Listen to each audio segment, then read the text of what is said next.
If you happen to be driving through the green hills of Scotland, that is Scotland, Connecticut, odds you might encounter some pretty interesting farm animals.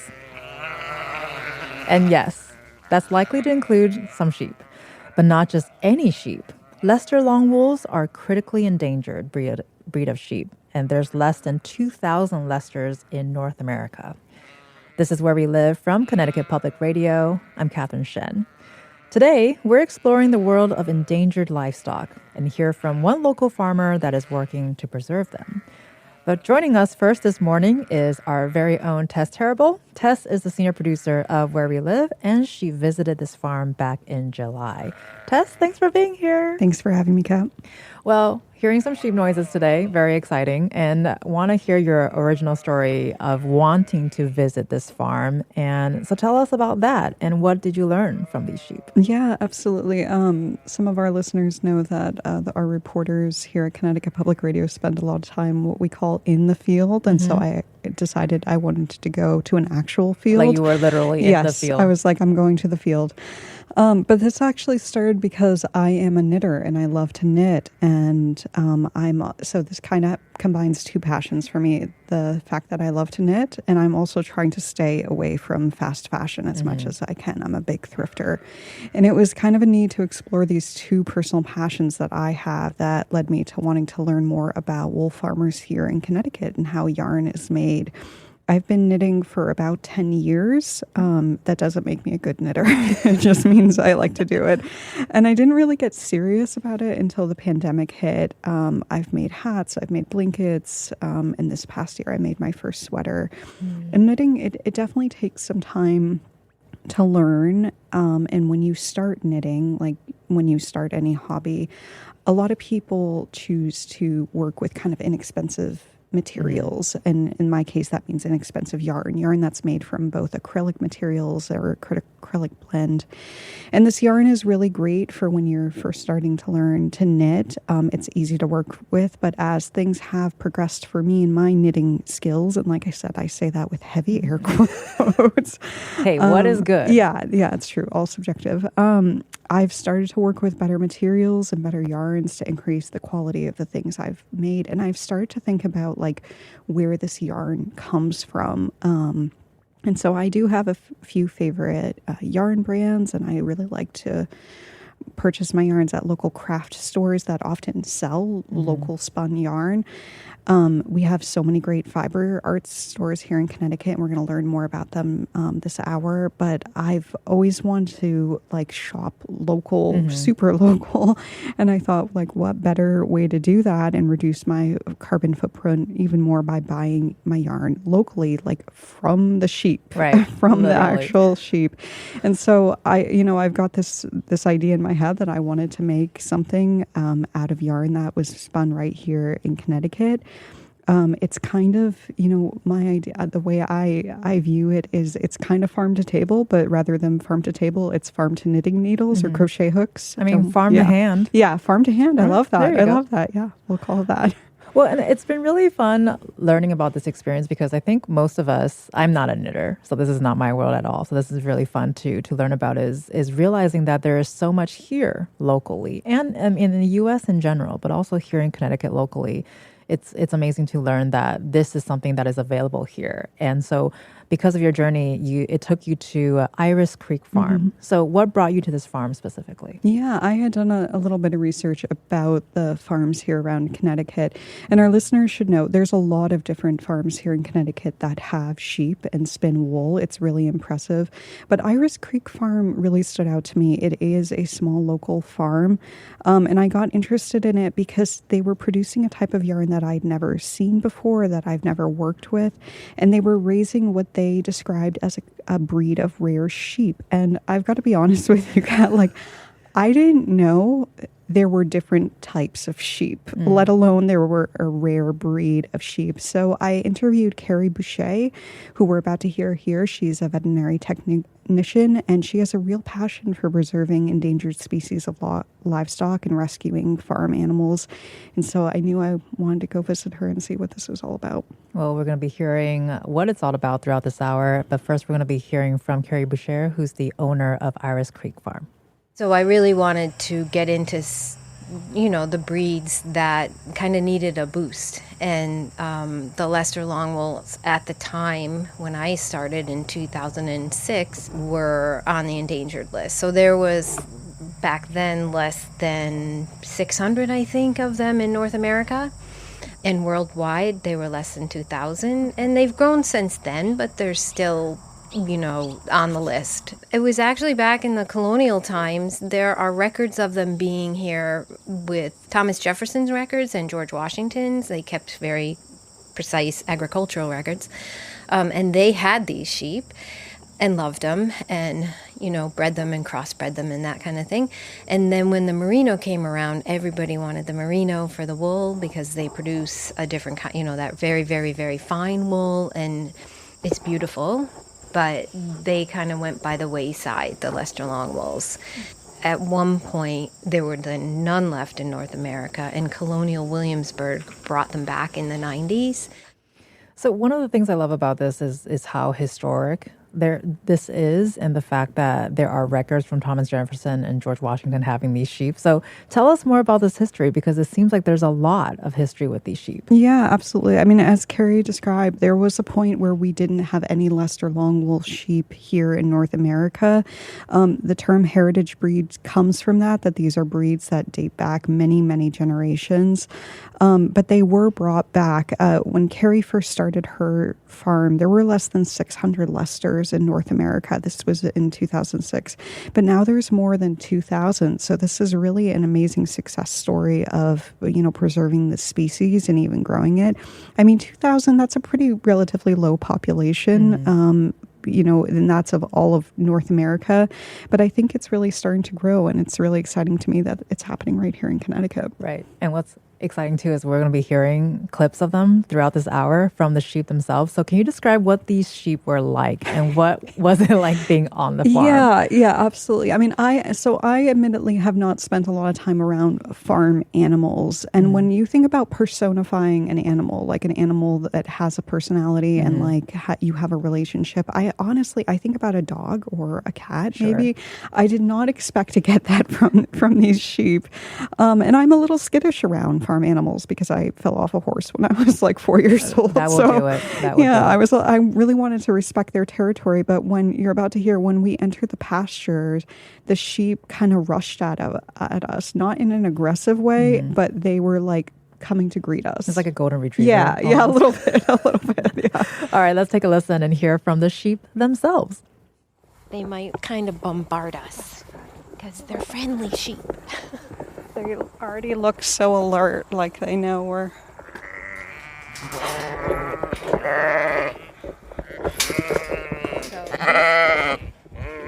guys did get into some burrs the other day. There's one plant. One. But see how beautiful these locks are? This is Pan. That's Delphinia. This is Mary. That's Pax. Do they each have kind of distinct personalities? They really do. Like Pan over here is super friendly, but also on the pushy side. And these guys, see, this is Ophelia, and she's a Leicester Longwool, and she's really pretty friendly for a Leicester, because the Leicester Longwolves, there's actually differences in personalities with each breed. Are they able to recognize faces? Like when you came, they seem to know who you are. Yeah. Like they know your mom or something National like Geographic did a study, and on the cover was a Leicester Longwool. I kid you not, it was so much fun because they were doing a study about how many people an animal, different species of animals can identify, and I believe it was 50 that a sheep can identify. Yeah, they definitely know me, but I bring people, I love when people come over and spend time with them and whatnot, so they're pretty used to that. Mm-hmm. If you do pet a sheep, underneath instead of right on their head is what they like best. So you've bonded with them. They're your pet. I think they all, if you spend the time with any animal, anyone, a cow, I just had a baby pig I was rehabbing, and I got so close to him and was able to just reassure him so that he wouldn't scream. I just believe you can have a bond with any of them if you spent the time with them and connect. Yeah. Okay, so there's a lot of smiling going on. Can you respond to what Carrie said about the different personalities that these sheep have and also their intelligence? Was this surprising to you? Because I'm thinking, I don't even know if I can identify 50 faces. Yeah, yeah. I mean, these sheep, when they look at you, you definitely feel like they're looking into your soul like a the little eye bit. The eye contact. contact is very strong. Yeah, these sheep were very friendly, and I have to admit that some of the microphone noise you hear in that clip is because I got really distracted by these sheep. They kind of greet everyone like they're a new friend. They're big cuddlers. When Carrie describes her Lester Pan being a little pushy, I don't think she means like that he's like pushy, but he just likes to get attention and he likes to get pets. I had one of the sheep stand by my side throughout the entire interview.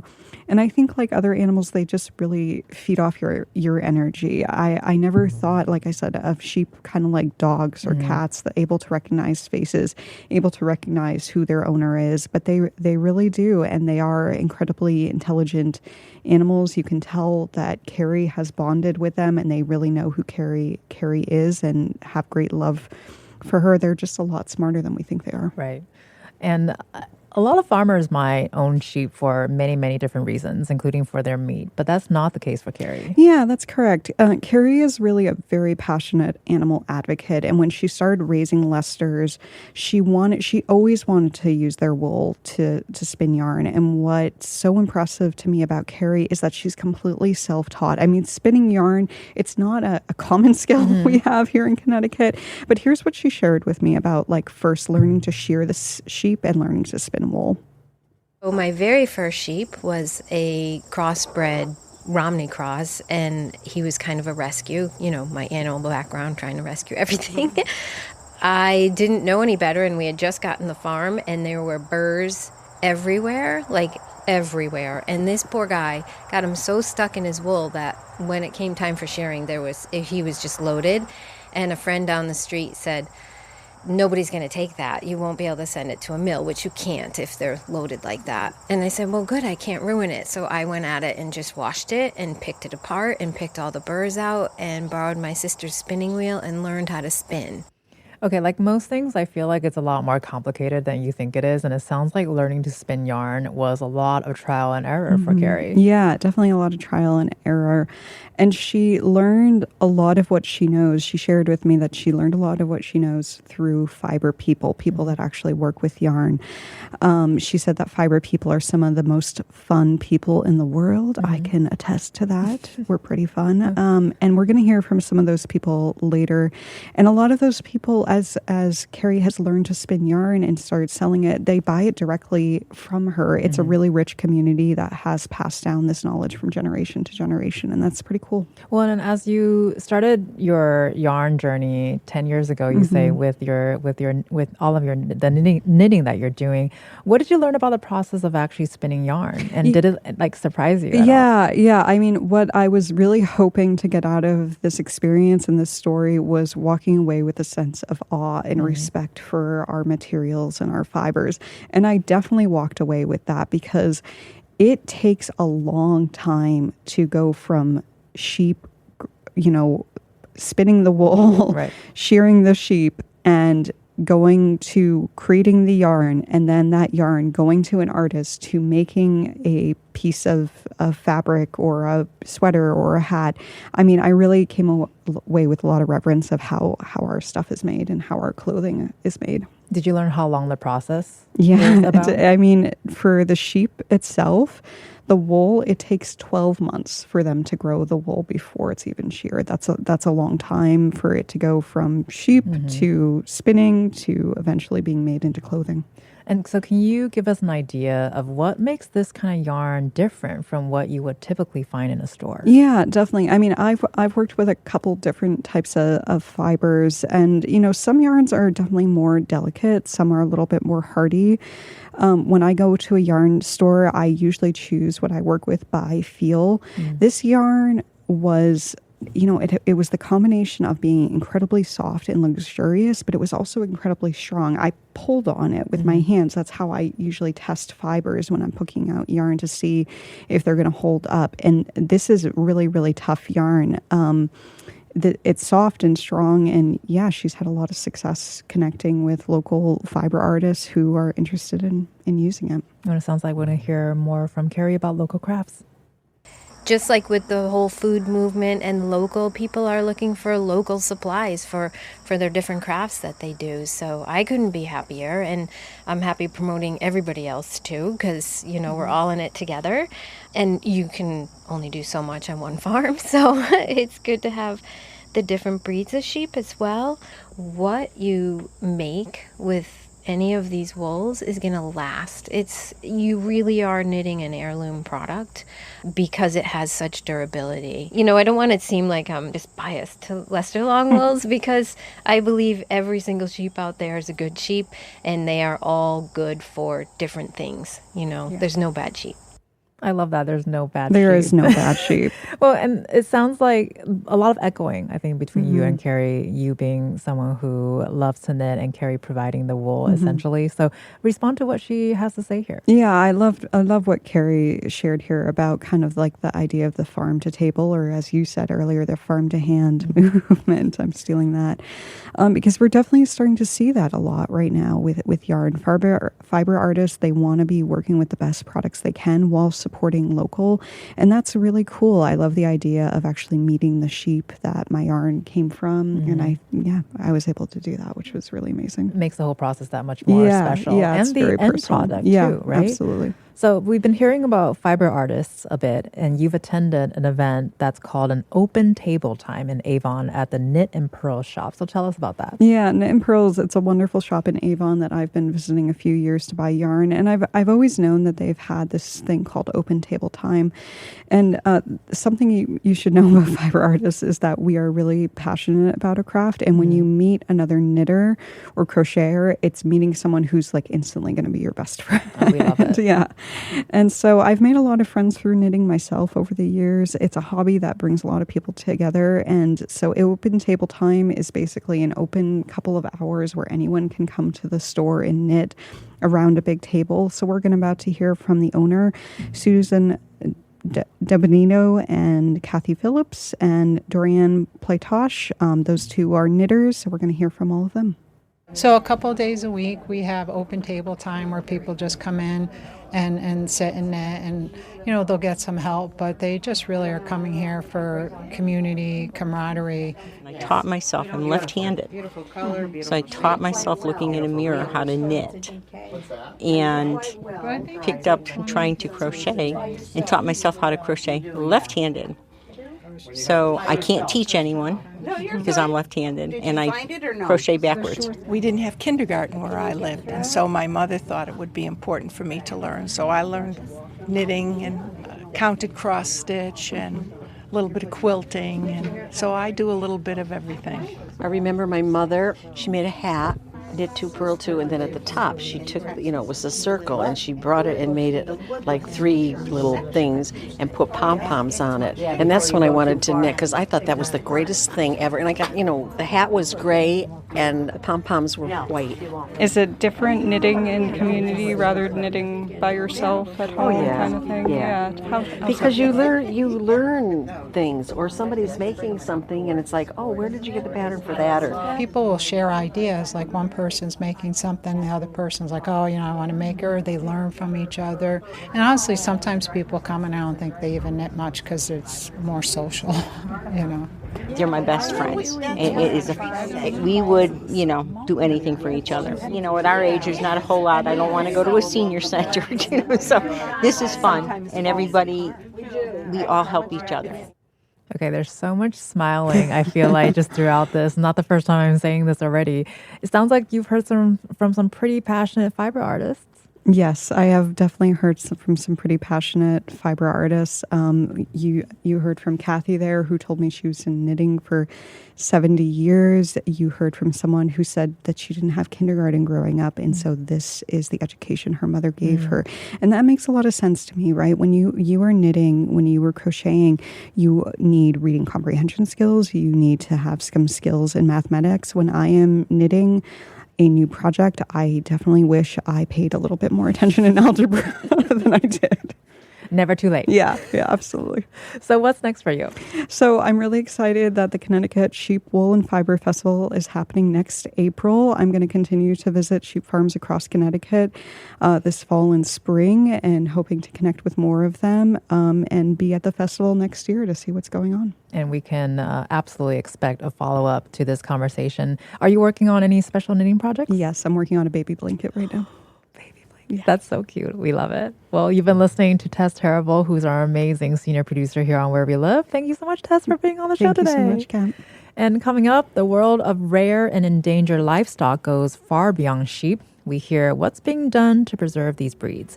Farmers and farm lovers, we will love to hear from you. Let us know if you have a question about heritage breeds or if you have a story to share. Give us a call, 888-720-9677, or find us on Facebook and Twitter at Where We Live.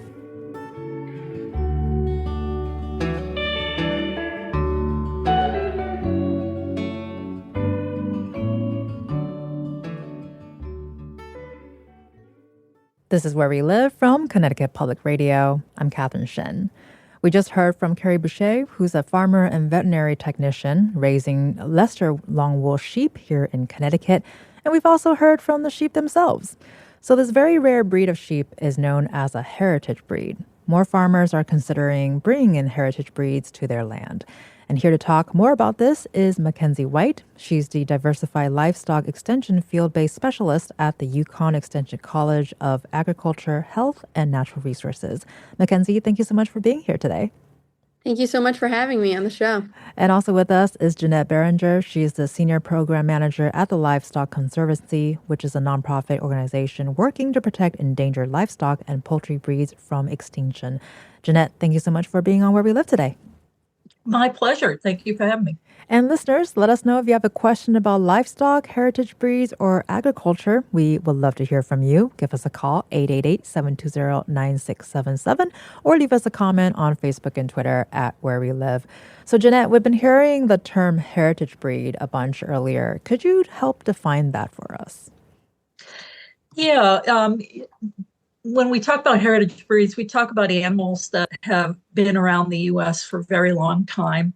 There are a few exceptions, and that they can live outside in natural environments and don't need a lot of inputs, and that they're, for the Conservancy's sake, we look at animals for their genetic uniqueness. So we have what's called a conservation priority list, and the animals on that list are the heritage breeds.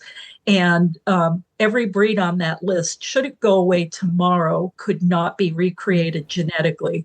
And so we've got animals that have been around for centuries, in some cases even thousands of years, and they've developed adaptations and particular qualities that are unique to them. And animals like the Leicester longwool have been recorded since Roman times. And if they were to disappear tomorrow, there is no recreating that animal. And so it's all for the sake of genetic diversity that we want to keep it around for agriculture. And today's agriculture focuses much of its attention to very few breeds. And the thing is, when you're breeding the best to the best to the best, after a while, they end up being related to each other. Right. And where are you going to get genetics to help improve that situation? Well, it's going to be these rare breeds. And so it's really important that we keep them around for the for the sake of the future of agriculture.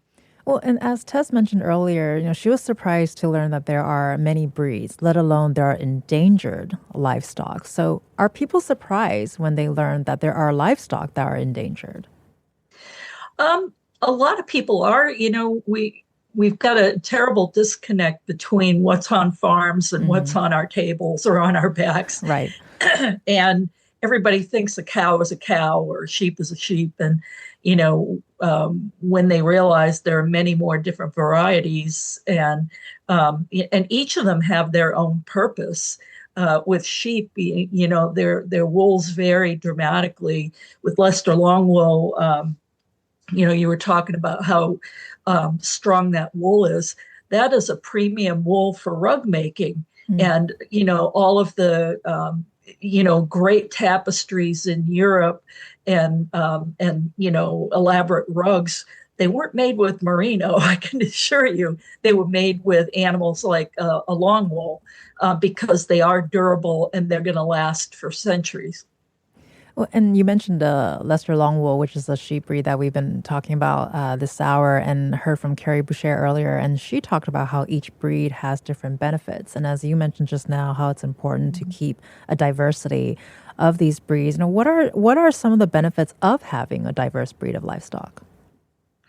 Well, the benefits are that you've got a choice. And so, again, each breed has a specific purpose, whether it's to thrive in a particular environment, like Navajo Churro sheep. They've been developed to excel in a really dry climate, and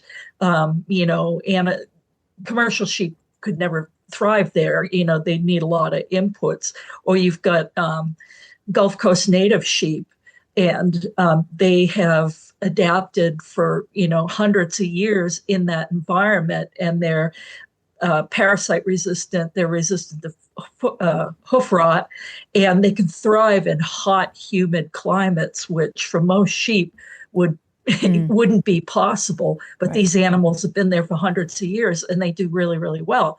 And so keeping the diversity around, you're able to raise these animals in environments that other sheep just could not possibly thrive in. Well, and at the Livestock Conservancy, you have a special initiative to encourage people to invest in different breeds of sheep. So what are you doing to encourage farmers to consider buying these breeds?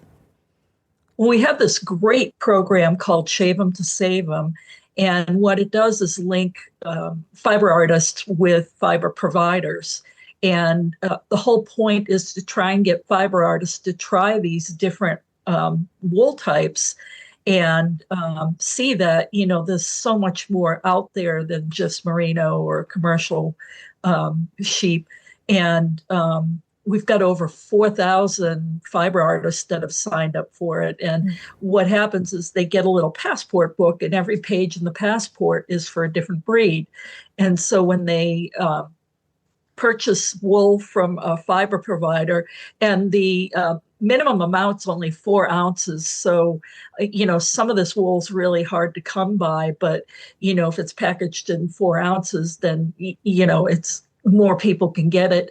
And it also is more affordable if you can't afford to buy a whole fleece. So when they buy the product, they get a little sticker for their passport. And then they take a picture of the project they've done with the passport and the sticker. And every 5 or 10 or 20 projects, they can reach back out to us, and they get a little prize. That's like, yay, you did 5. Yay, you did 10. And we also provide a lot of resources because, as we were talking about, this wool handles a bit differently than what you're used to getting in most wool shops. And so we've created fiber profiles that describe what to expect with the wool, and more importantly, what kind of projects this wool is really appropriate for. And so we try really hard to educate the fiber providers so they have the best experience possible. And what's happened with this program is it's been a game changer for the wool producers, because it wasn't all that long ago where a lot of them were just composting their fiber because they didn't have a market for it. And in order to save rare breeds, you've got to give them jobs. They can't be lawn ornaments. And so this has been a real game changer. And now people that were composting fiber are now making really good money with the fiber. And in turn, they're now thinking about raising more sheep, which is a win-win for us, because ultimately we want to develop a market that supports growing these populations of rare animals so they're not that rare anymore. So it's really been a great success. Well, and Mackenzie from Yukon, I'm curious to hear if anything that's been shared resonates with you, and tell us about what we're seeing here in Connecticut. Are we seeing more farmers invest in heritage breeds? Yeah, so kind of like Jeanette said, like farmers have a choice when they're selecting different livestock, to have on their operation. And kind of here in Connecticut, more and more producers are really looking towards heritage breeds, just because of the different, I guess you could say the qualities that they bring to the table, more or less, whether it's their wool or their fiber, or whether, they have the overall hardiness to withstand the climate that we're experiencing and the changes in the climate that we're experiencing, or possibly, they're looking to add different qualities to their meat products, or, the different qualities in the wool, or just their overall ability to perform in a pasture-based system, because more and more producers are really focusing on improving their pastures and grazing management plans and sticking with grass-fed operations. And just a quick share from Jane, who shared with us on Facebook that my favorite wedding gift to give is the Connecticut blanket, woven from wool from local sheep farmers. Yes. Thanks so much, Jane, for sharing that with us. I love that, Jane. That sounds great and perfect for this season, actually. Going into the fall season is to cozy up with the Connecticut blanket. Well, and speaking of seasonal changes, because we're also talking about weather changes and how the pattern has shifted pretty dramatically, I think, throughout the last couple of years. So Mackenzie, how is that impacting an interest in heritage breeds, or is there an impact at all? Yeah, so more or less farmers, like with this, they're caught off guard with the different weather changes. And I mean, they're, whether they have to, they're looking at their feed situation, they're looking at, their management situation. So more or less it kind of boils down to, well, maybe I need to, reevaluate what breeds or species I have for livestock on my farm. So turning towards these heritage breeds is an ultimate ideal option, more or less. Right. And why are you hearing or experiencing farmers resistant in raising livestock? There is some resistance. I feel like more and more folks are doing their research, though. But there can be a resistance in raising livestock, because the overall initial startup costs, just the general operational costs of raising livestock or starting a livestock farm versus starting a vegetable operation can be much greater. Just for kind of like Jeanette said, the inputs that is needed can be much greater. Well, and earlier go for it, Jeanette.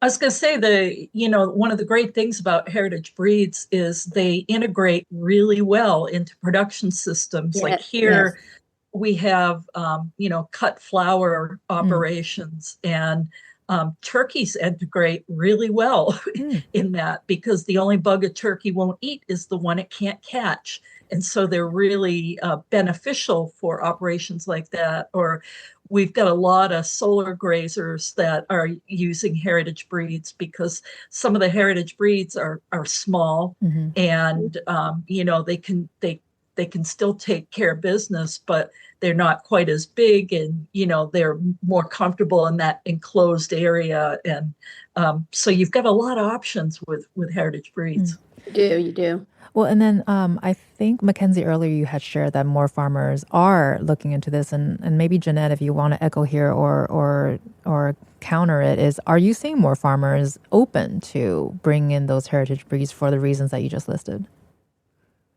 I think so, definitely. I mean, like we kind of said, just because the overall costs and everything like that, farmers are understanding that things are changing, the climate's changing, different things are changing, the costs of everything is changing too. So, I think farmers are really taking a step back to kind of look at the overall picture and try to, just evaluate everything and make some changes. They're willing to make changes. Well, and with that willingness to change or just to open up the options here, because earlier we also heard from Carrie Boucher, who spoke about selling yarn directly to fiber artists. So are we seeing more of that here in Connecticut as well, Mackenzie? Oh, definitely. I mean, some people tend to kind of forget about it, but Sure. the fiber and the wool production is thriving, I feel like, here in Connecticut. It's definitely a great Connecticut grown product. Hmm. When people think Connecticut grown, they kind of think of just food, but Sure. definitely do not forget about the wool products, the fiber products. And we have a great group with the Connecticut Sheep Breeders Association. They're definitely thriving still. Like Tess kind of mentioned, the Fiber and Wool Festival that happens annually. That's been running strong for over 100 years now. So um, it's definitely great to see everything that's happening around wool and fiber here in Connecticut. Right. And it's so nice to hear that there's a lot of really positive movement on this as well. And Jeanette, I'm curious to hear if tariffs are impacting the fiber products and other sheep products. Well, they're not affecting the U.S. grown stuff. Hmm. Fortunately for the heritage breeds we work with, our markets within the U.S. and it's a niche market, Hmm. and it really hasn't been touched, other than perhaps feed costs. But a lot of these breeds, don't need much supplemental feed, so that makes it a great choice. And the other thing is, with sheep, you've got choices. You've got hair sheep that don't need to be shorn, and you've got some breeds that will shed naturally their wool, Hmm. and then there are others that you have to shear. And so depending on what level of work that a farmer wants to be involved with their sheep, it's the full gambit, and the fiber arts community is rabid for heritage wool products, and so much so that we got pressure to include the hair sheep. And so they've actually been part of Shave 'em to Save 'em, and people are finding a way to blend the hair sheep fibers with other fibers to make products. And it's been really funny to see how excited people are to experiment with the different wools. And I just wanted to mention, if you are looking to find some of these wools, we have an online breeders and products directory at livestockconservancy.org, and you can tick the box that says Shave 'em to Save 'em participants, and that'll bring up everybody that's got fiber to sell. And it could be raw wool, it could be washed, it could be yarn, it could be a whole bunch of different things. But that resource is there if people are looking for these products. So it looks like this market is doing really well or continuing to do well domestically. Mackenzie, curious to hear from you too in terms of what are you seeing in terms of if the tariffs are impacting this area? Yeah, so they are, and to some extent, it just depends on, what exact product, like for livestock farms, that it's affecting. Sure. I haven't really talked to farmers much about it. Hmm. I know I see it affect some of the products here on my own personal farm, but um, it's just an ongoing thing. Right. And an ongoing conversation that we will certainly be having today. We're talking about heritage breeds and rare livestock. With us today is Jeanette Berenger, who's a senior program manager at the Livestock Conservancy, and also Mackenzie White, who is the diversified livestock extension field-based specialist at the Yukon Extension College of Agriculture, Health, and Natural Resources. If you're a farmer, we would love to hear from you. Join the conversation, 888-720-9677, or find us on Facebook and Twitter at Where We Live.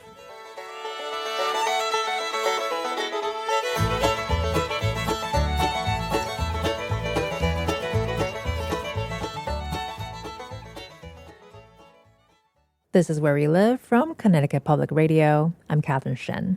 Today, we're exploring heritage breeds, agriculture, and the future of wool farming in Connecticut and beyond. Still with us is Jeanette Berenger, who's the Senior Program Manager at the Livestock Conservancy, and Mackenzie White, who is a Diversified Livestock Extension Specialist at the Yukon Expansion.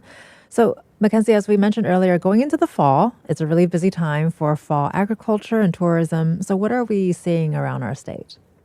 So there's a lot of the agricultural fairs going on. There's still a few left. The 4-H fairs kind of just ended, and of course, there's the Big E that's happening in West Springfield, Mass, right now.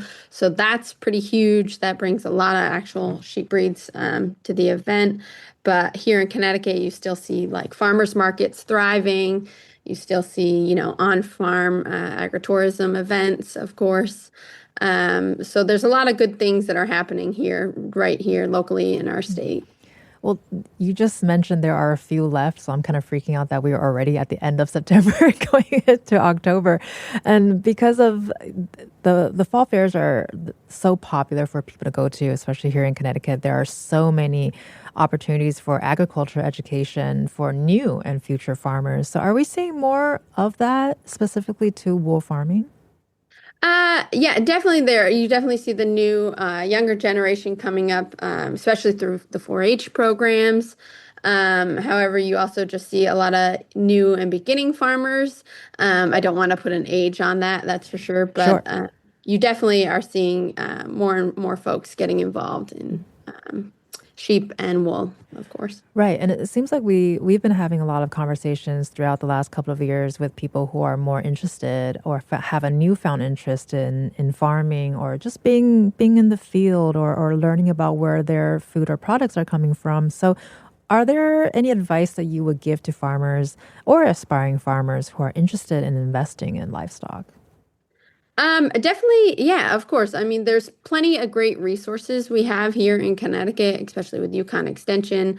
We offer a lot of educational outreach programs and resources. So definitely like reach out to any of the multiple service providers that there are throughout the state. Start there, start with your free resources more or less. And there's also a lot of grant programs and funding that's available for new and beginning farmers out there. And then also just feel free to get involved in different organizations like the Connecticut Sheep Breeders Association. Find where these communities are happening and get engaged with those folks, engage with other farmers. I feel like yes, we are extension and we are educating producers out there, but farmers are also the best teachers that there are.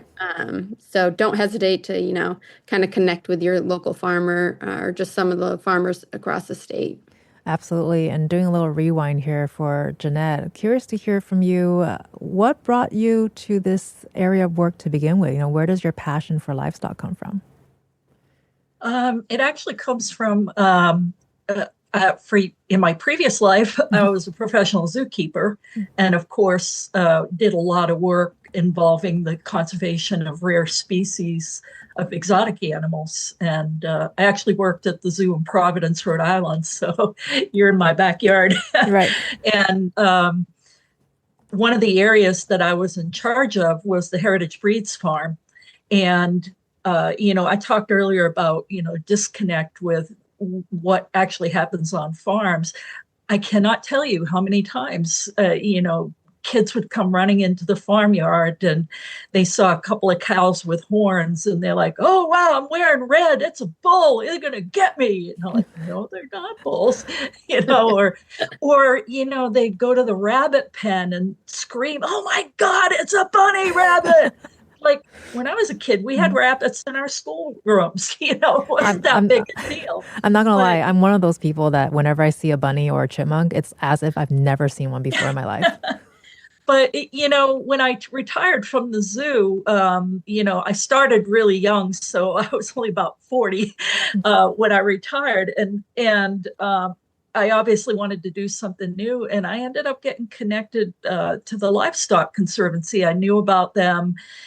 They knew about me, and I kind of got recruited by them, and I hadn't really thought about it. I thought, well, maybe I'll go to a different zoo, and I got pulled into working for this wonderful organization. This year is my 20th year with the Livestock Conservancy, Wow. and I love every bit of it because it's the work is a bit of science, it's a bit of history. It's connecting with people, it's connecting with the animals, and I just love it. And I'm also a major foodie, and so the food aspect of it I've really enjoyed because one of the keys to getting consumers to use the products is to get them to understand a lot of them handle a little bit differently. And, if I can show them how to make this a positive experience, they're going to come back and have it again. We were talking earlier about geese and how people are terrified to cook geese because, they're very expensive and they don't want to mess it up. Well, cooking a goose is not rocket science, and it's delicious. And so I try to educate people on how to prepare that. Right. And we actually did a webinar on it once. But cool. That's why it's so exciting to be involved with this work, because it's a little bit of everything. And right. Sounds being like a history geek among everything else, it's been thrilling to document the histories of these breeds. And we were talking about the connections with George Washington and the Leicester Longwolves, and it's really fascinating that most people think, well, he had sheep and that's it. Right. And, it sounds like you have the best of all of the worlds in this case. And you mentioned connection earlier, and I do want to take a quick moment for a caller, Vivian, who is calling in to share her connection with sheep. Vivian, you're on the air. Hi, this is Vivian McGarry. We have a California variegated mutation sheep, which are a Ramadale mutation, the colored version of the Ramadale breed, which was used for Pendleton wools in California, and the colored ones were not desirable because they couldn't dye them. So the weavers and spinners were attracted to those colored colored fibers, that the natural fibers. Bob and I, my husband and I, are members of the Connecticut Sheep Breeders Association, and we run the festival in April. That's in North Haven at the fairgrounds. It's the last Saturday in April. And I'm so glad to hear that you guys are promoting the heritage breeds and sheep in general, because it is it's a wonderful small animal that people can raise fairly easily without having a huge farm, which Connecticut doesn't have space for many huge farms. Right. And thank you so much, Vivian, for taking the time and sharing your story and calling in and telling us about your experience. And that makes us feel good. I think earlier we were talking about there's no such thing as a bad sheep, and every sheep is a good one. And hopefully we'll see more in Connecticut. And we got about a couple of seconds here left, actually about 30 seconds here. We'd love for Mackenzie to sort of finish some final thoughts here with our listeners. And what do you hope they take away from this conversation today? Just kind of what Vivian actually just said, which Vivian, like she said, she's a great volunteer. She's heavily involved in the festival, but just more or less like, don't forget that sheep are an option here in Connecticut to raise. I think more and more producers also are, considering integrating them into their actual livestock operations. So it's just great to actually, talk about sheep and have that kind of conversation and, bring to light these heritage breeds as well. But also just any final thoughts. Don't hesitate to get involved in livestock. Ask the questions, get involved, seek out the resources such like Yukon Extension. We're happy to help, and we love working with farmers. Well, we love talking about sheep today. So thank you all so much for joining us. You've been listening to Mackenzie White, who is with Yukon. Thanks so much, Mackenzie, for being with us today. Thank you so much, guys. And also Jeanette Behringer, who's with the Livestock Conservancy. Jeanette, appreciate your time as well. Thank you. I'm Catherine Shen. Today's show is produced by Tess Terrible. Our technical producer is Gina Martrida. Download Where We Live anytime on your favorite podcast app. Thank you all so much for listening. I hope we all make some new sheep friends.